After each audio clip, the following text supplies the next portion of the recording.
नमस्कार, आप जुड़ चुके हैं जम्मू परिवर्तन के साथ और मैं हूं आपके साथ रूपाली शर्मा। आज मेरे साथ फिर से मेरे साथी सनी दुबे जी जो है जुड़ चुके हैं और एक अहम बात पे जो है आज हम जो है चर्चा करने वाले हैं और वो ये है कि अगर सरकार की बात करते हैं तो लगातार जो है नए नए नियम जो है ऑर्डर जो है पास किए जाते हैं और ख़ासकर जो है सरकारी कर्मचारियों पे जो है ख़ास तौर पर ध्यान दिया जाता है और ऑर्डर्स जो है डेली सरकारी कर्मचारियों के लिए जो है निकाले जाते हैं। उसमें अब एक और नया ऑर्डर जो है गवर्नमेंट एम्प्लॉयज़ के लिए निकाल दिया गया है कि जितने भी गवर्नमेंट एम्प्लॉयज़ जो हैं पासपोर्ट बनाना चाहेंगे और उसमें जो वेरिफिकेशन जहां बात की जाती है सीआईडी वेरिफिकेशन की, तो अब सरकारी कर्मचारियों की जो वेरिफिकेशन की जाएगी उसमें एंटी करप्शन ब्यूरो जो है वो भी इन्वॉल्व रहेगा। और क्या कुछ प्रक्रिया रहेगी, सनी जी से पूछते हैं। बिल्कुल रूपाली जी, लगातार जब से जम्मू कश्मीर में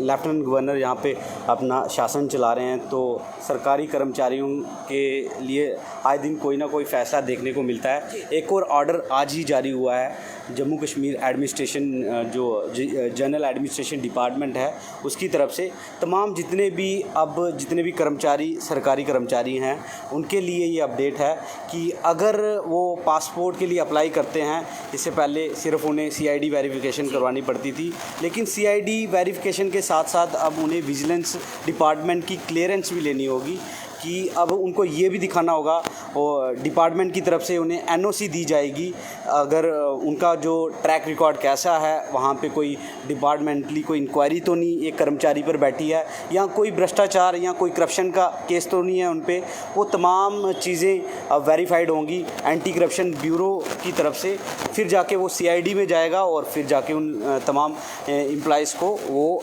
पासपोर्ट जारी होगा। जाहिर सी बात है, अगर गवर्नमेंट एम्प्लॉय की बात की जाए जहां सरकार की इन्वॉल्वमेंट रहती है और गवर्नमेंट एम्प्लॉयज़ की बात की जाए तो सख्ती हमेशा ही बरती जाती है। और अब ना ही सिर्फ सीआईडी बल्कि जो है एंटी करप्शन ब्यूरो यानी दो डिपार्टमेंट जो है इनकी वेरिफिकेशन में इन्वॉल्व होंगे। लेकिन इसी के साथ साथ अगर सरकारी कर्मचारियों की बात की जाती है तो नए ऑर्डर्स जो है उनके लिए पास किए जाते हैं। अभी जो है उनको लेकर सख्ती काफ़ी ज़्यादा बरती जा रही है और जहाँ पे अभी कुछ दिन पहले प्रॉपर्टी डिटेल्स की अगर बात की जाए और जितना भी उनका रिकॉर्ड रहा है उनके लिए भी जो है डॉक्यूमेंट्स मांगे गए हैं, सारा डाटा जो है सरकारी कर्मचारियों के लिए निकाला है और इसी में अब नया ऑर्डर निकल कर आया। तो कितना कुछ ज़रूरी था अगर सीआईडी वेरिफिकेशन की बात की जाती है। रूपाली, अगर जैसे कि आपने ये पूछा कि आगे ये किस तरह की कितने ज़रूरी है, इससे पहले तो मैं आपको ये बताना चाहूँगा कि पहले तो ये बहुत ही ज़रूरी था कि जब भी सीआईडी वेरिफिकेशन होती थी तो उसमें कहीं ना कहीं उसके जो डिपार्टमेंटली जो भी काम करता है, एक आम इंसान जब जाता है पासपोर्ट अप्लाई करने तो सिंपली अपनी वो डिटेल भरता है और वो सिंपली जो भी उसके रहने वाला कहाँ का है उस बेस पे उसको सीआईडी वेरीफाइड करती है। लेकिन डिपार्टमेंटली अगर कोई इंक्वायरी उस पर बैठी हुई है या कोई सस्पेंड तो नहीं हो गया इससे पहले वो कर्मचारी, तो इसका कोई रिकॉर्ड उनके पास नहीं होता था, जिसके कारण हमेशा ये आशंका रहती थी कि वो पासपोर्ट बना के कहीं विदेश भी जा सकता था, कहीं मंदिर हो सकता है कि बड़ा कोई इंक्वायरी बैठी और बाहर भी जा सकता है और इस चीज़ से बच सकता था। लेकिन अब कहीं ना कहीं इस विजिलेंस की इंक्वायरी को बीच में जोड़ने के बाद कहीं ना कहीं ये नकेल कसेगी उन तमाम कर्मचारियों पे जो लगातार भ्रष्टाचार को अंजाम देते हैं और ये काम करके कहीं ना कहीं इंक्वायरी से बचते हैं। जी बिल्कुल। लेकिन इस बीच आपने जो क्वेश्चन किया कि लगातार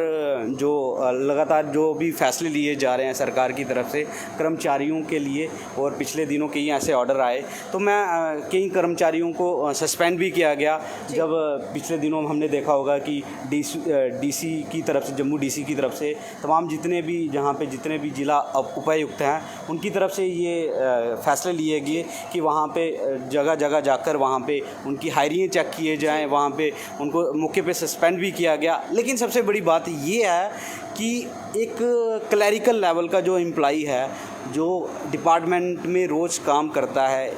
केएस ऑफिसर के सामने होगा, आंखों के सामने होगा, उसी पे वो इंक्वायरी हो बैठ रही है, सस्पेंशन भी उसी की हो रही है। लेकिन कई ऐसे कर्मचारी हैं दूर दराज इलाकों में काम करने वाले, कई कर्मचारी ऐसे हैं जो मैं कहता हूं कि दो महीने तक भी अपने काम में नहीं जाते और लगातार अपने सेवाओं का बहिष्कार करके घरों में बैठे होते हैं। तो उन लोगों पे किस तरह से कार्रवाई कर रही है सरकार? सिर्फ